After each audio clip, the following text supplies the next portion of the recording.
kelompok-kelompok liberal yang mereka bertuhankan akal, bertuhankan tuan-tuan sekalian logik semata-mata, mereka menolak agama. Ya. Dan ini bukan suatu yang agenda dua beranak tersebut yang mencabar undang-undang di satu negeri tuan-tuan sekalian sehingga membatalkan 16 daripada 18 section dalam jenayah syariah tersebut. Ia suatu agenda yang well organized, yang dirancang dengan rapi, yang disebut kelompok besarnya liberal. Apa makna liberal tuan-tuan sekalian? Liberal ini ialah satu fahaman, satu pemikiran memperjuangkan kebebasan. Dulu kalau kita lihat ajaran sesat ini, menyeleweng ini dalam bentuk tuan-tuan sekalian sembah pokok, sembah berhala, mengaku Tuhan, mengaku Nabi, mengaku Imam Mahdi dan sebagainya. Tetapi hari ini ajaran sesat ini yang lebih tuan-tuan sekalian mencabar umat Islam khususnya di negara ini dalam bentuk idea, dalam bentuk pemikiran yang disebut sebagai liberalisme ataupun Islam liberal dan juga tuan-tuan sekalian pluralisme agama. Ini yang kita hadapi pada hari ini. Pemikiran-pemikiran yang menolak agama, menolak Al-Quran, yang menyatakan bahawa Islam pada hari ini hanya sesuai kepada orang Arab sahaja, tidak sesuai dalam zaman moden untuk orang di luar daripada negara Arab, termasuk di negara kita. Sebab itu kita akan dengar tuan-tuan sekalian kenyataan-kenyataan, statement-statement yang dikeluarkan oleh kelompok-kelompok liberal ini. Antaranya mereka menyebut zina, sekiranya suka sama suka, apa salahnya? Yang kedua, kenapa orang lelaki sahaja boleh mengimamkan solat, termasuk solat Jumaat? Kenapa orang lelaki sahaja mereka boleh menyampaikan khutbah? Kami orang perempuan pun berkebolehan untuk menyampaikan khutbah dan mengimamkan solat Jumaat. Dan ini bukan sekadar suatu tuan-tuan sekalian teori, tetapi ia berlaku walaupun bukan di negara ini. Tahun 80-an kita pernah melihat ada seorang tokoh yang dilabelkan sebagai tokoh perempuan yang pakar dalam bidang agama, yang bernama Dr. Aminah Wadud. Dr. Aminah Wadud ini dipinjamkan untuk bertugas di Universiti Islam Antarabangsa UIA di awal-awal penubuhannya. Sehingga apabila kontraknya tamat, dia tuan-tuan balik ke Amerika Syarikat dan didapati beberapa kali mengimamkan solat Jumaat, termasuk juga menyampaikan khutbah yang makmumnya bukan sekadar terdiri daripada lelaki, tetapi terdiri juga daripada perempuan dalam saf yang sama. Ini saudara sekalian pemikiran liberal. Dan bukan sekadar itu sahaja menolak syariah, termasuk tuan-tuan sekalian mereka mempertikaikan hukum pembahagian pusaka ataupun faraid yang tidak adil kepada orang perempuan. Kenapa perempuan dapat 2 bahagian? Kenapa lelaki dapat 2 bahagian?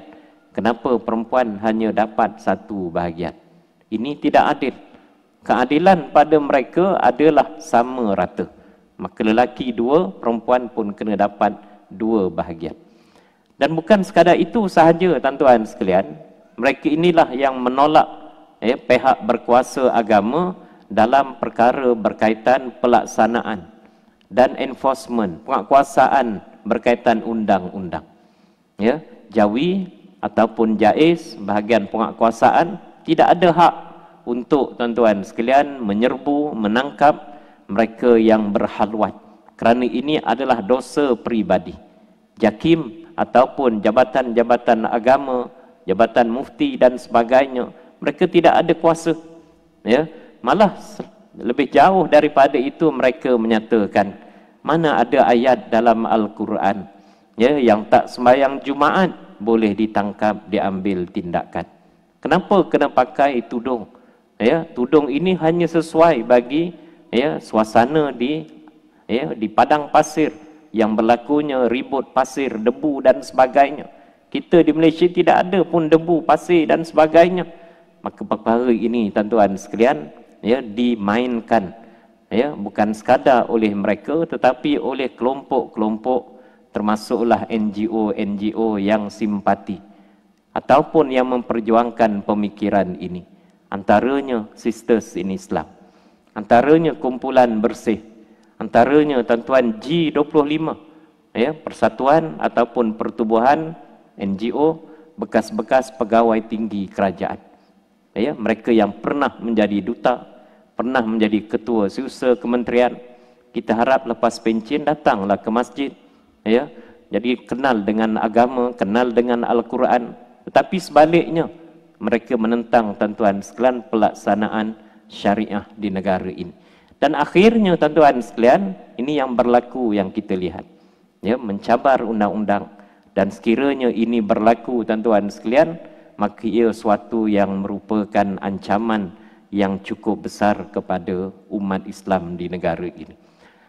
Sebab itu Jabatan Agama Islam Selangor, termasuklah Jabatan Mufti Negeri Selangor, Jabatan Kuasa Fatwa Negeri Selangor, pada tahun 2014 telah mengambil satu tindakan yang amat tepat apabila memfatwakan, pemikiran Islam liberal dan pluralisme agama adalah sesat dan menyeleweng.